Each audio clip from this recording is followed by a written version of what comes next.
E a gente olhando agora na palavra de Jeremias, como que Deus fala com a gente, Hermes? Eu acredito, na minha opinião, que Deus usa as pessoas para falar com a gente. E Deus usou Jeremias, né, de uma forma maravilhosa. E Jeremias era um grande amigo daquela nação. E aquela nação não reconhecia, porque ele vinha trazer só notícia ruim.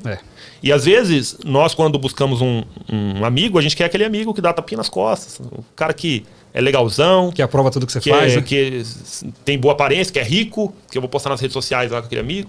Mas será que ele é seu amigo de verdade? Ou o seu amigo é aquele que às vezes não tem nada para te oferecer, a não ser uma palavra de repreensão que seja. Esse é seu verdadeiro amigo. É aquele que olha para os seus defeitos e fala assim: cara, se você continuar nesse caminho, ó, seu destino vai ser esse. Ah, cara, sai daqui, você só fala coisa ruim para mim. Aí o meu amigo lá que tá falando: ô, cara, você é o cara, hein, pô. É isso que as pessoas buscam hoje. Que na verdade a gente gosta de ouvir, Rafa, algo que sempre massageia o nosso ego, entendeu? A gente gosta, o ser humano tem essa fraqueza, né? A gente gosta de ouvir aquilo que massageia o nosso ego. Poxa, como você é bonito, como você é legal, como você é bacana, tudo que você fala é legal, tudo que você fala é tremendo, enfim, as suas atitudes, enfim, e vai massageando o seu ego. E você vai crescendo. Só que, cara, ninguém acerta 100%. Não. Entendeu? Ninguém acerta 100%. Tem muitas coisas no meu dia que eu erro. Tem muitas coisas no meu dia que eu faço da maneira que não era pra fazer. Eu tomo uma atitude que não era pra ser tomada. Entendeu? Às vezes dá tempo de pensar e falar: não, peraí, eu não vou fazer dessa forma não. Mas às vezes, pela espontaneidade, ou pela pressa, ou pela vontade de querer resolver, você vai e faz daquele jeito. E dá errado. Sim. Dá errado, magoa pessoas, estraga muitas vezes o seu dia e estraga muitas vezes a vontade de Deus na tua vida. A Adriana comentou comigo algo tremendo semana passada, que existem realmente, de fato, as duas vontades de Deus. A vontade permissiva e a vontade legítima. Olha que coisa interessante. Eu me lembrei dessa palavra quando eu me converti lá atrás, em 90, 91 mais ou menos. Eu me lembro de uma certa vez que um pastor pregou exatamente sobre isso e Deus me trouxe essa pregação na memória quando a Adriana comentou isso comigo. E é verdade, às vezes você quer tanto uma coisa e Deus permite. Essa é a vontade permissiva de Deus. Só que muitas vezes aquilo que Deus permitiu que aconteça não vai ser bênção para a tua vida. Ou vai ser momentâneo, ou vai trazer algum prejuízo lá na frente. Você fala: pô, mas por que Deus permitiu? Permissiva. Você não pediu tanto isso? Você não queria tanto isso aqui? Então tá aí, ó. Agora administra. Agora tem a vontade legítima de Deus. Essa é tremenda. Entendeu? Você tem algo que você tem clamado ao Senhor, pedido ao Senhor, e às vezes não acontece. Naquele tempo, naquele momento, porque o tempo de Deus também é outro, nem se compara ao nosso. Ele sabe o momento certo de agir e de fazer na nossa vida. Então, às vezes, quando demora, ou então, quando vem, você vai entender que aquilo era legítimo, porque é bênção para a tua vida. Aquilo produz algo tão fantástico, tão tremendo na tua vida, que te alegra, que te enche de regozijo, que te traz alegria, satisfação plena, e aquilo perpetua na tua vida. Permanece te abençoando. Né? Não é algo momentâneo, ou que lá na frente traz algum tipo de prejuízo ou perda. Porque essa é a vontade legítima de Deus. Só que para que nós possamos receber a vontade legítima de Deus, nós temos que estar andando segundo a vontade de Deus. Olha que tremendo. Davi, eu gosto muito de falar sobre Davi, porque ele era um homem segundo o coração de Deus. Você imagina o que é isso, Rafa? Deus olhar para você e falar assim: olha, o Rafa, ele tem um coração segundo o meu coração. Deus comparar o coração de um homem com o coração dele. Não é para qualquer um. Maravilhoso. Não é para qualquer um. E olha que Davi cometeu um grande erro na vida dele. Sim. Né? Em uma fase da vida dele em que ele estava no auge, ele cometeu um grande erro na vida dele, que foi ter adulterado. Mas enfim, isso é uma outra parte. Mas eu quero dizer como Davi se comportava diante de Deus. Sim. Era um homem segundo o coração de Deus. E ele chegou a falar em um dos seus salmos: o que tenho eu além de ti? Né? O que tenho eu além de ti, Senhor? Davi entendia que ele tinha como bem maior e mais precioso na vida dele a presença de Deus. E hoje nós temos negociado a presença de Deus por coisas tão pequenas, por coisas tão insignificantes, por coisas que lá na frente, daqui a pouco aquele prazer passa, aquela vontade passa. É igual uma criança quando recebe um presente novo. Ela quer tanto aquilo. Você dá, ela brinca ali um dia, 2 dias, depois enjoa. E depois enjoa, encosta e nem lembra mais daquele presente.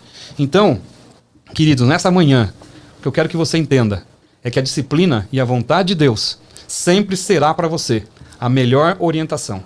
Deus, ele quer ser o seu norte. Deus, ele quer ser realmente o seu foco principal. Deus quer que você ande segundo a vontade e segundo a palavra dele. É fácil? Não é fácil. Não é fácil. Nunca será fácil. Porque o verdadeiro evangelho, ele é complicado, ele é duro, entendeu? E ele não é suavezinho, não é coisinha fácil de seguir. Quando você de fato quer abraçar a palavra de Deus, tenha certeza que tempos difíceis virão, que situações complicadas virão. O diabo não vai querer te largar. O diabo não vai querer tirar de cima de você as garras dele e não vai querer te perder. Não é porque você é alto, baixo, gordo, magro, não é isso. É a sua alma.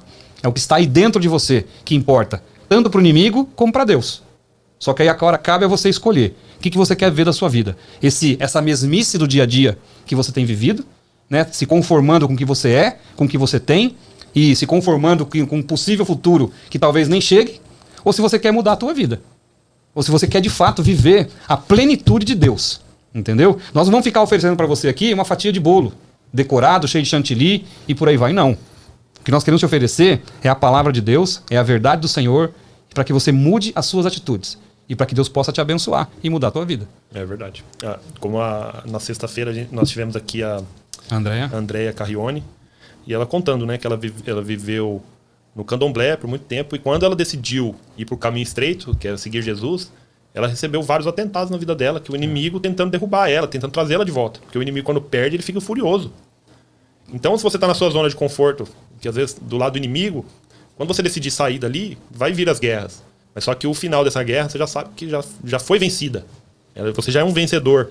E quando você decide tomar essa decisão na sua vida, você vai vencer. Com certeza. Por mais que seja difícil, né, Hermes?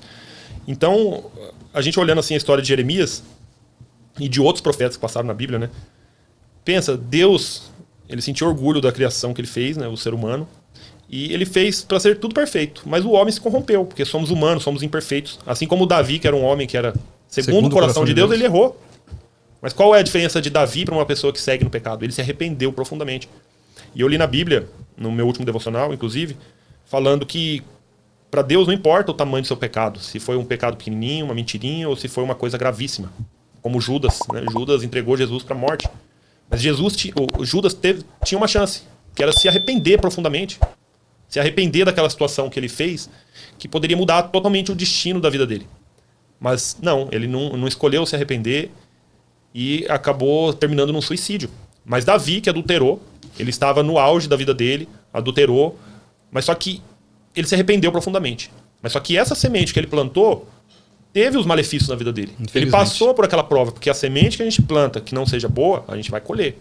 Assim como Jerusalém aqui. Jeremias foi levantado por Deus para falar para Jerusalém, para toda aquela cidade, para eles se arrependerem dos maus caminhos que eles estavam seguindo, porque senão Deus ia castigar eles. E isso aconteceu.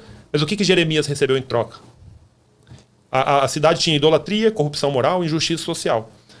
Jeremias foi leal a Deus mesmo diante das adversidades. Porque o que acontecia com Jeremias? Quando ele falava isso, as pessoas rejeitavam e perseguiam. Chicoteavam ele, chicoteava, ele passou por solidão, isolamento. Foi jogado numa cisterna. Foi preso, né? Preso e confinado. Foi ridicularizado e teve escárnio público, eu até anotei aqui. Exatamente. E o sofrimento emocional.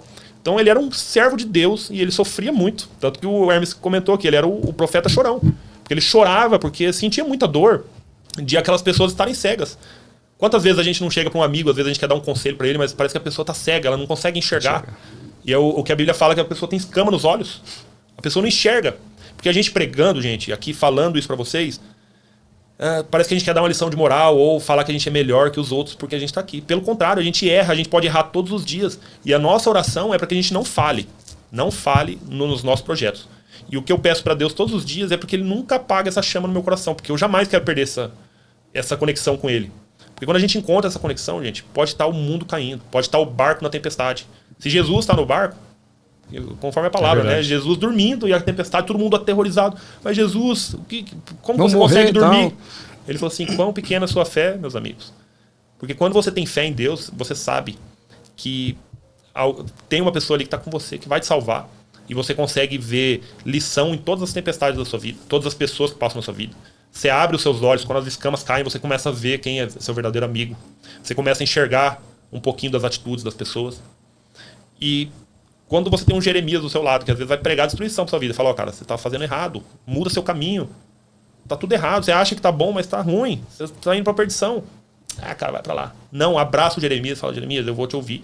Porque aí Deus usa as pessoas para falar com a gente. Às vezes Deus usa uma pessoa desconhecida para chegar para você e falar uma coisa que às vezes o seu marido ou sua esposa te fala todos os dias, mas a gente às vezes não escuta, ouvido, né? Não dá ouvido. Porque tem tão ditado que fala, o profeta não é reconhecido na sua terra, né? Santo de casa não faz milagre. Santo de casa não faz milagre.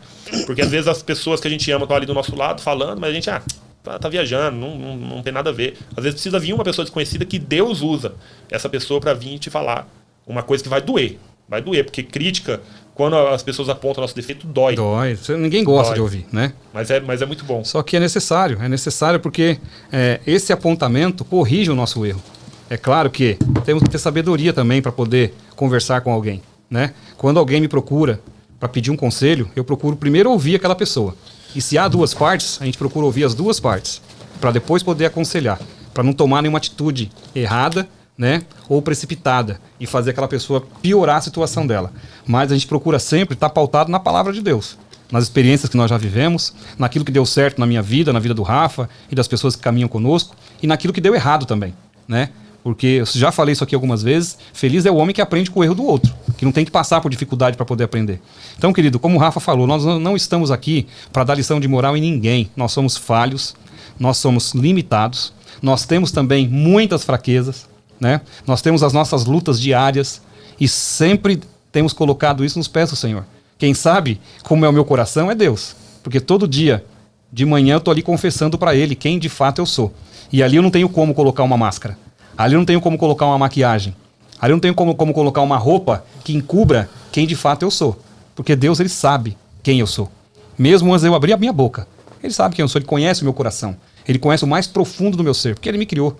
Né? E como Deus é onipresente, onisciente e onipotente, Ele sabe, Ele pode e Ele está em qualquer lugar. Então Deus sabe tudo. Então assim, não tenha medo, sabe, de abrir teu coração. Não tenha medo de contar para Jesus as suas fraquezas. Não tenha medo de contar para Jesus os seus fracassos, as suas angústias, o seu desespero. Entendeu? Ele quer te ouvir. Jesus é especialista em curar, em transformar todas essas situações.